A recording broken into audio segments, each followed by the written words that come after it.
Well, thank you so much for joining us again, Chris. This is your third episode with us, so you clearly have got a I'm going to request VideoArts employee benefits after this, I think. yeah. Or we'll get you a laptop and you can join the team. I think at this stage, Ooh, okay. Awkward.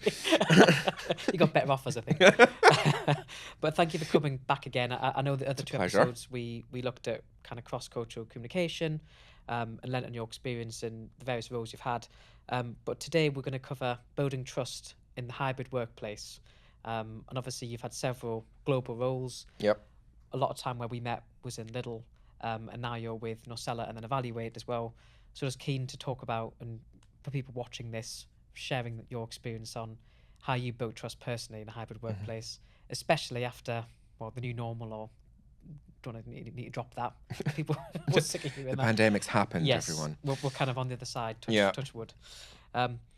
So I guess it's a topic that you've got lots of experience in. So maybe just if you just start us off quickly with just maybe some pitfalls you've seen of building trust, or maybe during that teething period when we were all in lockdown. Maybe you were still little at that point, I think, right? Yeah. So I was in Lidl during the pandemic, and then moved to the role I'm in now, just end of 2021. So gone through it all. Yeah, I think building trust. Well, building trust for anyone is important, and I mean, you can probably pick any organization across the world at random, ask them what their company principles are, it'll be and top of trust. the list. Yeah, trust will be in there somewhere. It always is. Trust your employees, trust your leadership team, etc., etc. But establishing it and building it, I think, is very tricky in this day and age. One of the difficulties you've got is actually technology. It's made the world more accessible. It's made our teams more accessible. It's made work more accessible. Absolutely. However, it's almost made personal interactions less accessible. Yes. Agree with that. And I would say, going from the amount of years I spent within Lidl GB, the 16 plus years there, to a new organization, yeah, you know, in 16 years, I built up some really good relationships. Some of which I still maintain. And a lot of that was in the office probably as well. But I don't know whether you were mostly in the office then, probably. Yeah, well, there was no home working at all. Pre-pandemic, absolutely zero. Like a lot of companies, the infrastructure just wasn't there. Yeah. We were the same. Even as a learning company, we were the same. Exactly, which you look at back now and go, I know, why did we not have the infrastructure? But there was no need for it. No. And yeah, so walking around an office, your water cooler talk, as it's often referred to, that it builds relationships and builds trust. Working remotely, I do, from onboarding perspective for new employees in Norstella, I have content session on working remotely and what that means. And because you're right, it's a skill. You've got the ability of people to come together, and being able to do that virtually is very, very different, because you let yourself get distracted virtually, whether it is you minimize the window and look at emails, or if you've got multiple screens, you just put your Zoom, Teams, whatever call on another screen and you just look at something else. I think for me, I often find is if you're in the office and you're on a meeting, you're totally engaged. Mm-hmm. With a Zoom one, your emails will pop up in the corner. Yeah. You think, oh, that's a really bad email. Oh. And then and then it's in your mind, isn't it, a little bit? When I've got to deal with that. I've got to deal with that. Oh God, yeah. And no one used. I think there was one. I've never used the software myself, but I was on a session that used. I think it might have been WebEx, but don't quote me on it. But the platform, let you see when the screen wasn't active. Yes. And the trainer would go, "Oh, Chris, you've minimized us, so I'll just wait for you to come back." And you're like, "Oh no, okay, I'm back. I'm here." Seen now. Yeah, they're like, "Oh, right, fine. I'm not doing that again." So that's quite interesting. But yeah, and I think because of that, and being able to let yourself get distracted and not be in the moment, especially if it's just a general team call, like team catch up or collaboration meeting that you don't need to give your full attention for, then you do let yourself get distracted. And then that's then quite difficult for peers and trust, isn't it? And back to the exactly. And whether it's your peers or whether it is your leader, or your team, any direction that goes, that's where it gets difficult. to then build that trust and try and maintain the relationship, really. So I guess with all that context, I think everyone's walked in those shoes the last couple of years. I think a lot of people probably Yeah. listening will resonate with that. How do you start building trust in that context? And probably a good example is, I think you're really well placed to speak about it. You went from Lidl of 5 days a week in the office for 16 years. Yeah. You became the go-to person, I'm guessing very successful. You then in a hybrid context started a new global role purely remotely. And I think you didn't meet a lot of your colleagues, or maybe still haven't in person. How have you built trust with kind of maybe your manager above, managing upwards, your team, your peers, people in your team? How have you approached that? I guess in the last 12 months is probably a good place to start.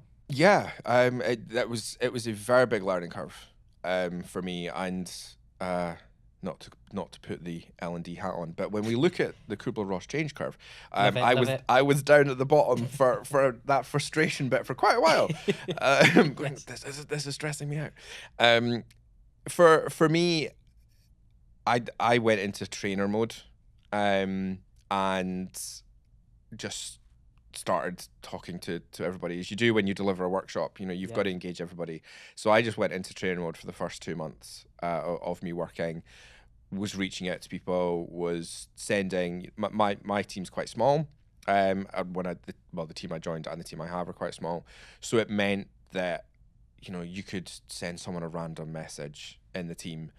It's like, have you got, play the new person card. I'm not quite sure what this department does. Can you got 5 minutes to explain it to me? And then you build up relationships like that. But also just general team calls. Whether you have them once a week, twice a week, once a month. Maybe not scheduled as in, because obviously we've all got team calls where it's, the more like task driven maybe. Yeah. Like maybe do you book some in that are just more spontaneous without the role I'm in now, the HR function that is based in London, obviously being a global organisation, we've got the function spread across all the territories. But the London team, on Mondays and Friday mornings, we have half an hour together. That if we're in the office, anyone who's in the office in those days all go into the same meeting room with, tea, coffee, biscuits, whatever. If you're from home, you're not expected to, present anything, but it's just a general, what you would normally do in the office. How's your weekend? Yeah. What have you got your weekend plans if it's a Friday? But it also gives us the chance to go, has anyone got any questions now that we're all together, as you would normally do in the office? You don't always think, I need, if you're in the office, you go, right, when Simon comes out of that meeting, I'm going to ask him a question. Well, you just do it. Has anyone got any questions related? Actually, yeah, while you're here, can we do this? If you can answer it, you answer it. If it turns into a beast, you schedule time in. Yeah. Which is what you would do in the session almost in some way. Yeah, exactly. And they're really good because, yes, it's virtual. Yes, everyone's 2D, but they're a good way to meet the team and interact with the team. And I think whether you're joining a new team, whether you're leading a new team, whether your team's been established for many, many years, I think having those informal drop-in sessions, not maybe religiously scheduled, not so frequent or where it becomes formalized. It can lose the magic a little bit, yes. Yeah. If it's like, every Thursday at 2 to 3, we're going to have an informal catch-up. Yeah. It becomes formal. Yeah, you're just like, hold on, if it's in my diary, then it's formalized. Yes. But I think if it's just, even if you do, you have your team call every week to look at, your radar map, what's everyone doing, and that involves collaboration. Just let it run on for another 30, 45 minutes, and allow everybody to talk, to come together, to, I don't know, moan about their spouses, moan about their children, whatever the moan is, because it keeps your team dynamic going, but then it lets your team trust one another. And if you're in a leadership position, isn't it? Yeah, it's even more important, but also it's even more important not take the step back, to go, yeah, okay, they're moaning about their kids, contribute as well, join in. Yes, you're a leader, but you're also a person. This isn't a us and them situation. Showing vulnerability, I think, is a really good theme to build trust, especially because you got to work hard at it if you're working at home, perhaps. And I think we said it's not divulging really sensitive stories. No, just to be clear, you don't have to burst out into tears on your team. Not that level of vulnerability. But I think it's important for leaders down, isn't it? You were saying to set the tone, and that's often where relationships or trust is formed, isn't it? No one's perfect, and and that's okay, and that's quite a good tip, practical tip people can maybe take away from this. Yeah, I mean, whether it's a leadership position or not, I think people do their best when they feel safe. And if you can create a safe working environment, which is what every HR professional strives to achieve, then trust is part of that. And if somebody feels safe to talk about something that's personal, positive, great, you're doing a really good job as a team, as a collective, as a leader. But it is a two-way street. It's not I need to work so my team can share with me. It's sometimes you have to take the first step. Yes, that's a really good point, I think, as well, isn't it?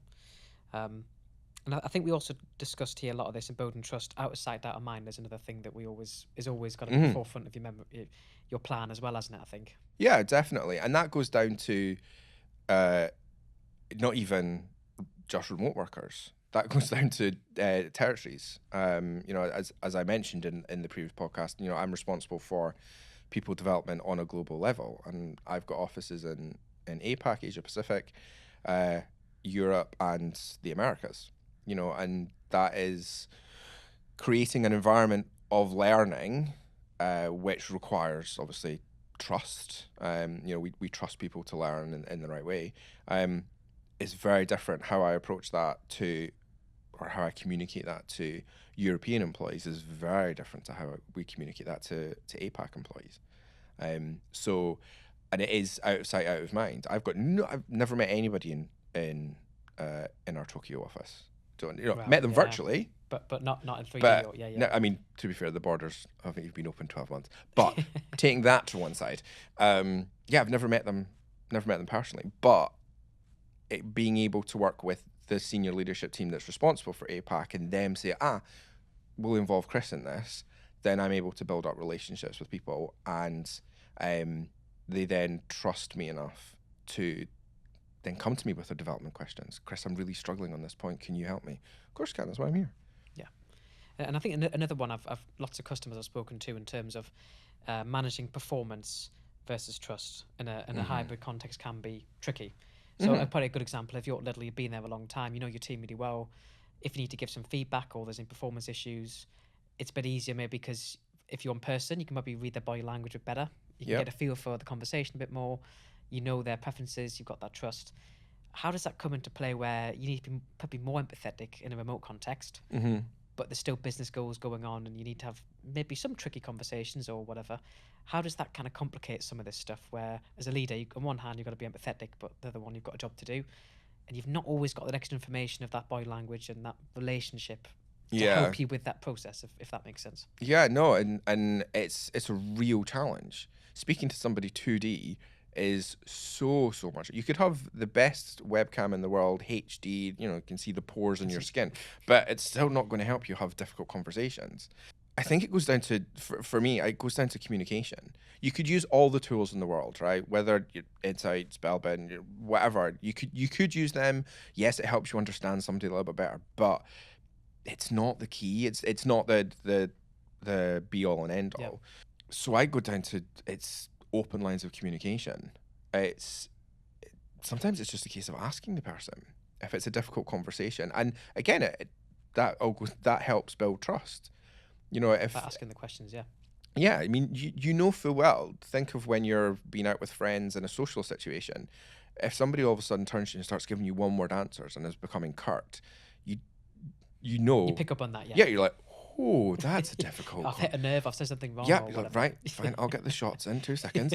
That sounds good. Yeah, exactly. But it's the same situation in a work environment. If you're getting curt one-word responses, if somebody again is not looking directly at the camera, or you can tell they're looking elsewhere or just not paying attention, stop. Listen, it looks like I've lost your attention. If I have, why? What are you thinking about? Talk to me. And if they haven't lost it, no, you've not lost my attention. I was moving your screens because I'm making notes. That's fine. You just move on. But people, I think, have become very scared to ask questions or to not challenge in a negative way, but just stop a conversation. I think I've lost you. Can we go back to the beginning, or can we pick up again? And you're going, again, people are people. Just treat them as people. And treat them differently. Yeah, exactly. And yeah, I mean, HR champion differences as we should, and we say, you know, treat everyone as individuals, don't treat them as a group, but also treat them the same. And yeah, there are a lot of pitfalls as leaders, but I always go back to just ask. Yeah, and that probably the theme that links to is we were chatting on, and again, a previous episode about trusting people, letting them do the job, but also how often do you check in? And I guess the answer is probably different. It's on the individual and the relationship you have with them in the team, isn't it? Rather than just, I'm going to have a policy of, you know, there's some horror stories out there of KPIs and people being online a certain amount of time and so on. Yeah. I think hopefully we're past all of that stuff, but it's treating people differently or to their needs, isn't it? But some people you can just let crack on. I think there's some models you were telling me about. It goes. Yeah, I mean, we all hear horror stories of things that are going. It's employee welfare. It's employee micromanagement. It's not welfare. Yeah, I go whenever anyone asks me for support in this area in work, I refer back. It doesn't matter if they're in a leadership position or not. I refer them back to situational leadership. I think that model is fantastic and can be used in so many different situations, obviously, with its name. But it goes to, well, hold on, yes, you've got the person and yes, speak to them as an individual, but also what is it you want them to do? You know, if it's quite a critical task, then, you know, that S1, that directing stage might be what's needed because it is so business critical versus this is a long-term project. Somebody's going to have to do research. They're going to have to do stakeholder meetings, project planning. Do you need to be involved in that, or can we go to S4 and can we delegate, or is it going to be S2 or 3? You know, the places in between. And I think recognizing those differences in the situation as well as the person. And again, you know, I look back to the 16 years I had in Lido, the 8 years I had in learning and development. Yeah, I would probably say a lot of stuff I was given was it was delegated. Yeah, Chris, crack on. Because I'd been there for so long and they knew it. And that's the trust piece, isn't it? It was like, yeah, fine, we know Chris because he's demonstrated that he's been able to get things over the line. He's demonstrated that he doesn't swear at stakeholders and, you know, he doesn't come in drunk. Okay, we can just give him stuff to do. Apart from that one time. Apart from that, yeah. But that was your fault, that wasn't me. But yeah, that versus when I started as an L&D, it was a lot more, okay, this is the framework you have to work to.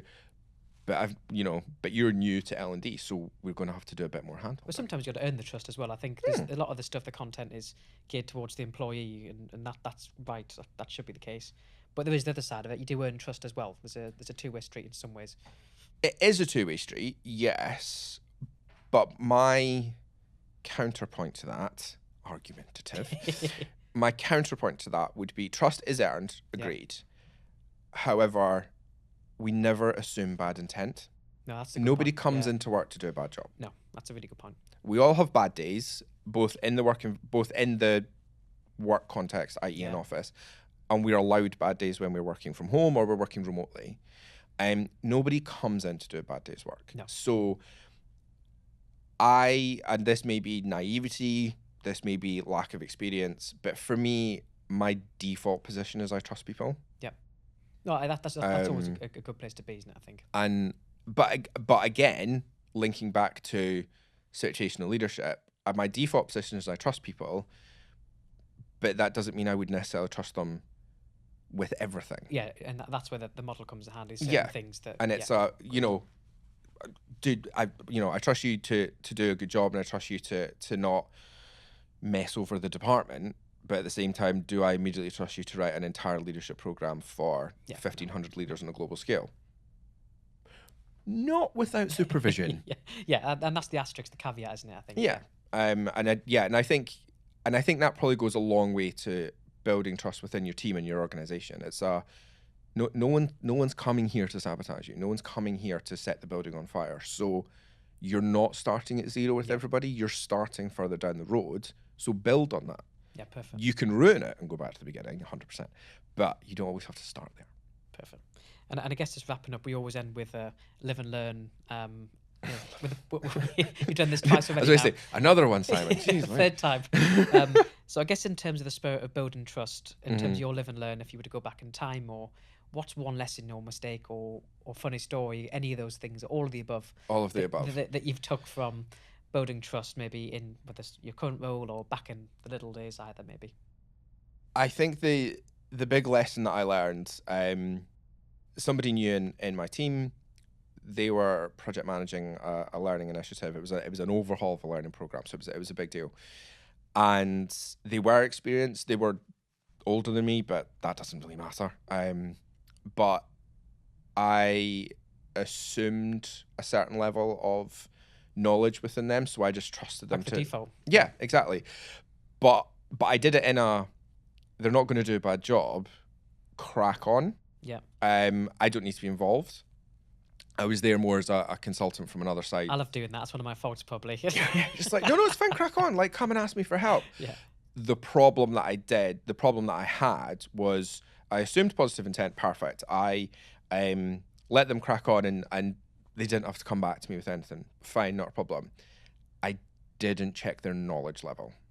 So they ended up, the initiative that they were doing, whilst it got over the line and was great and they did do a lot of work, I ended up having to pause a lot of stuff I had on my desk to support them. Whereas if I had spent the time at the beginning to go, what is it you know? Also, what is it support you need from me? Or what they don't know. Yeah. Exactly.